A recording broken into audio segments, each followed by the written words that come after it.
تعلقہ اسپتال کی تعمیری کام میں تاخیر اور رورل ہیلتھ سینٹر میں ڈاکٹروں دواؤں اور علاج کی سہولیات کی کمی کے خلاف سجا شہری اتحاد نصیر آباد نے 38 دن بھی احتجاج کیا۔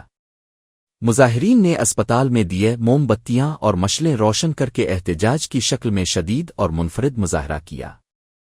احتجاجی مظاہرے سے خطاب کرتے ہوئے سجا شہری اتحاد کے رہنماؤں صوفی غفار چنا، آصف کاٹھیو، محمد ملوک، محمد ٹگڑ، کامریڈ امداد چانیو، حاجی عزیز اللہ کلیوڑ، علی گوہر جتوئی، حبیب اللہ سولنگی، واجد سولنگی اور اختیار گنواس نے کہا کہ نصیر آباد کے عوام 1 ماہ سے زیادہ عرصے سے سڑکوں پر ہیں، لیکن صحت محکمے اور منتخب نمائندے تعلقہ اسپتال کے رہ گئے تعمیری کام کو شروع کرنے اور رورل ہیلتھ سینٹر میں ڈاکٹروں، دواؤں اور دیگر علاج کی سہولیات فراہم کرنے کے لیے کوئی عملی قدم نہیں اٹھا رہے۔ رہنماؤں نے کہا کہ PPHI کے اہلکار نصیر آباد کے شہریوں سے وعدے کر کے غائب ہو گئے ہیں اور اسپتال میں بنیادی انفراسٹرکچر بھی موجود نہیں۔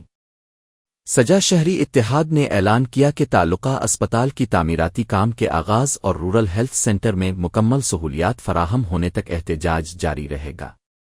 ادھر اتحاد نے اعلان کیا ہے کہ 39 دن کے موقع پر گاؤں گولا گنواس سے شارٹ مارچ بھی کیا جائے گا تاکہ صحت کے بنیادی حق کے لیے عوامی جدوجہد جاری رہے۔